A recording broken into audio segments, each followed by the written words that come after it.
Good afternoon. It's Friday, May 14th. It is a meeting of the Senate Rules Committee. Although we have a number of bills sitting in the Senate Rules Committee, we're only here to discuss one, which is JRH 6. And I've asked Senator Lyons to come before us today to talk about this resolution. And my understanding, it passed on an overwhelming vote. There were 8 votes of no in the House. Everybody else voted in the affirmative. It came to us at the last minute, so it caught us all a little bit off guard. But because the Health Department has actually already called that already decided and issued its own edict that racism is a public health emergency, and the precedent was already there, we thought that there probably would be time for us to consider it. And I discussed it with the chair of Health and Welfare, who's here today to talk to us a bit about this resolution. Thank you, Senator Lyons, for coming before the Senate Rules Committee. Thank you for having me. I will say that the resolution, as it's written, reiterates many of the findings and data related to race and diversity in our state with respect to public health outcomes. So much of the data that's there and the statistics that is there comes from our Department of Public Health itself and their reports. It is a statement that is critically important to many folks in the legislature, and I think, as Senator Balint indicated, the vote in the House was 145 to 8. That's a how could it be 145 to 8? Absences. That's 153. Okay. 153, it can't be 145, you're right. I was trying to figure that one out. We're all tired after that long floor debate. Smokes. Yeah, so let's subtract that a little bit, 142 to 8. I'm not sure, but it is in that range. I don't know exactly. I have talked with my committee. The committee is very interested in taking this resolution up, should it be sent out of rules. And as to one of the questions that I think is very compelling that Senator Balint asked, it's very important to understand, is that when it passes, there's no emergency response. It simply declares that this is an emergency situation, that we should be paying attention to the data and then working to clarify what are the causes related to the data. Some of it's very directly related to racial differences, but some of it may require a further analysis. So it's not like a bill, and it will not result in activities except for us to consider the importance of racial data and understanding within our public health environment. Thank you, Senator Lyons. Questions, concerns, clarifications on the resolution? Senator Brock. I do not like this resolution. And I don't like the resolution because it jumps to conclusions without supporting facts or evidence.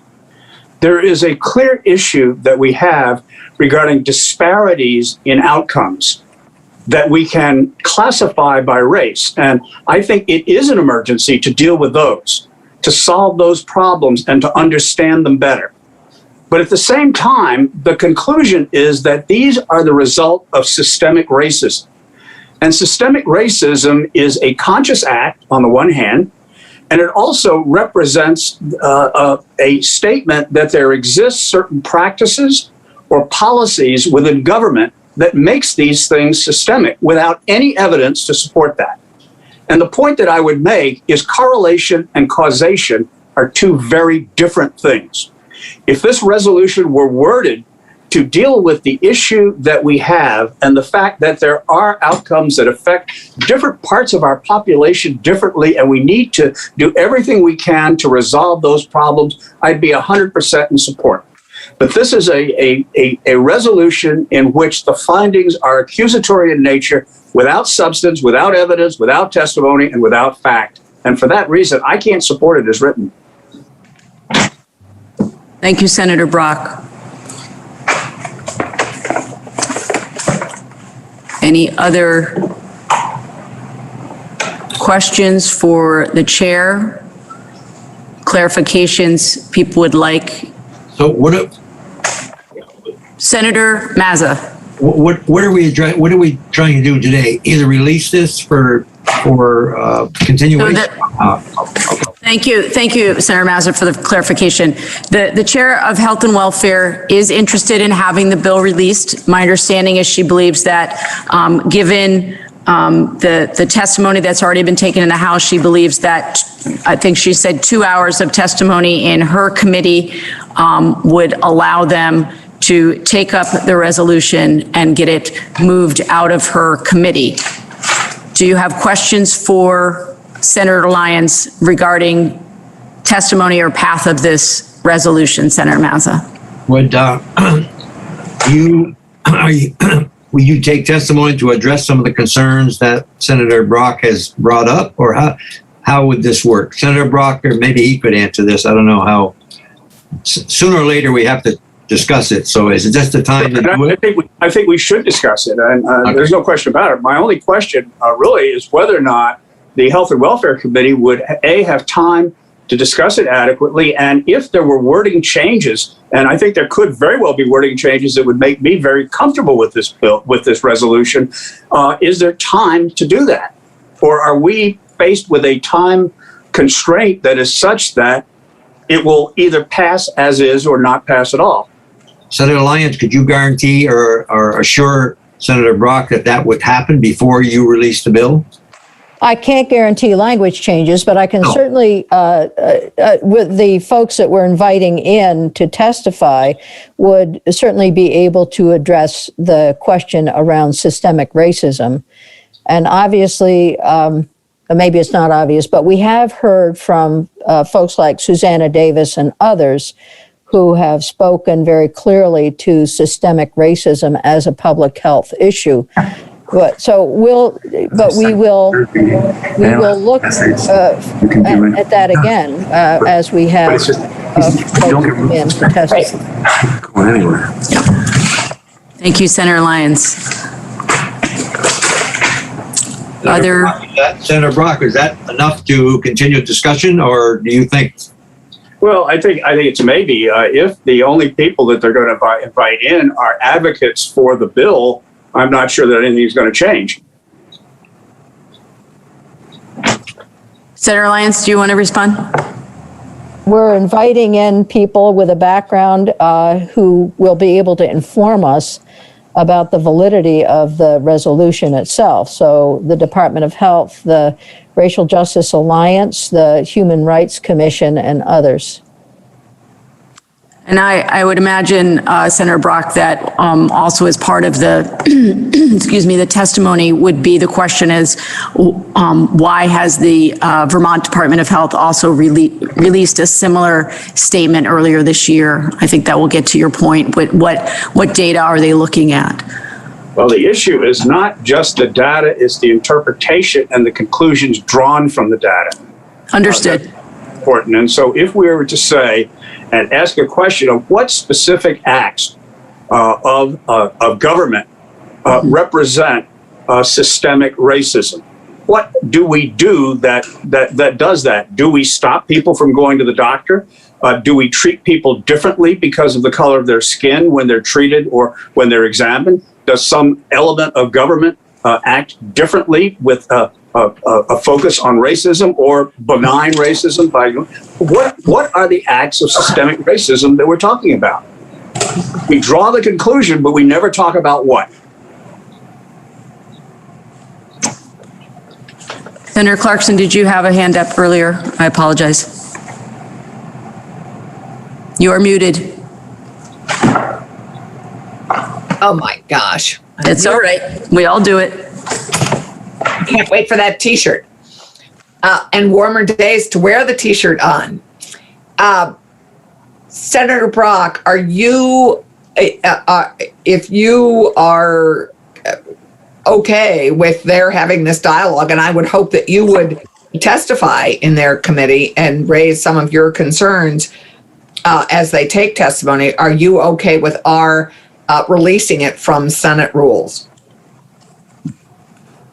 Well, I'm frankly, I see the same actors who have an agenda being the principal focus of the testimony, and I really don't see any potential change. And when the chair of Health and Welfare indicates that it would be unlikely that any change in the language would occur anyway, regardless of what's said, I don't see any real purpose of participating.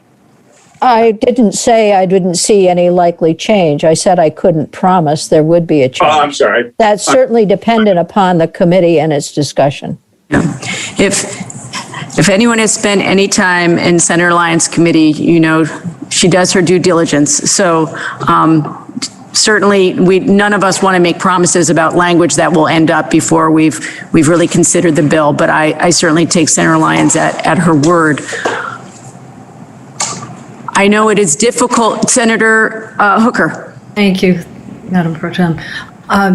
Senator Brock, I am interested, and perhaps we could have someone from the House come in and talk about the testimony that they received on this, because it was actually a 135-8 that the vote went through. So it would be interesting to hear what they had to say. And I don't know that we have time to do all of the research, but I can point to one particular issue that I've read about and heard about, and that's maternal health for people of color, women of color. And there has been a significant difference whether it's in or out in their treatment. So there has been research. I don't know that we have time to do all of the research before the end of the session, but certainly I'd like to hear from the House as to what they heard. The point that I'm making in all of this is I don't dispute that there are disparities in outcomes. That's not the issue. I don't dispute the statistical counts that we see at all, and I believe that we need to address them. The point that I'm raising is why. Who is getting behind the numbers to say why those differences exist? If there is systemic racism, what are the particular practices that folks are identifying and talking about that cause this? Senator Hooker, did you have a follow-up? I'm just thinking that we just passed a resolution on eugenics, and we saw a connection between government and that practice. And it may be that it's just ingrained in us now, and we don't even recognize it. So that's, I would like to hear more about, again, what the testimony was, so that we can look at this resolution, and as I think if I heard Senator Lyons correctly, acknowledge that there's this problem. Well, I think we should acknowledge that there's a problem with disparate outcomes, and I don't dispute that at all. I don't dispute also that we need to work very hard and take action in order to correct them. But I don't think that we necessarily should make a conclusion that this is the result of systemic racism as opposed to other factors. And again, I know we have a limited period of time, so I won't go on the lecture circuit during this Rules Committee meeting. I got to move on to two conference committees here in a few minutes. Okay, so if I could, Senator Brock, I don't ever want you to feel like you need to wrap up your comments. I think this is a really important conversation. It brings up a lot of difficult issues that we're wrestling with, not just in this chamber, not just in our state, but across the nation. And as Senator Hooker has said, I look forward to a robust conversation within that committee. The other thing I was just checking in with Secretary Bloomer about is that there is nothing in our rules that says that we have to move it through all stages of passage. We're going to take it up in committee. We're going to do our due diligence. And then if it is not passed, then it will be on the calendar, or rather it stays in the committee until January. We don't lose it because it's just one continuous session with a summer in the middle, if you think of it that way. And so I don't want anyone in my chamber to feel like we are rushing something and are not asking the right questions of each other. And so, as I said, I trust Senator Lyons to do due diligence. I know Senator Hooker is in that committee, and she is often like a dog on a bone and getting her answers. And so let's continue this conversation. At this point, I would entertain a motion to release the bill to Health and Welfare. Senator Clarkson has moved. I don't believe I need a second, so I will now call the roll. Senator Hooker, Yes. Senator Clarkson, Yes. Senator Mazza, Yes. Senator Brock, Yes. Senator Ballant. The vote is 5-0 to release the bill to Senate Health and Welfare. Thank you all for this really thoughtful conversation. I very much appreciate it. I will now call for adjournment of this meeting. All those in favor say aye. Aye. Aye. All right, have a good afternoon, everyone, and a nice weekend if I don't see you.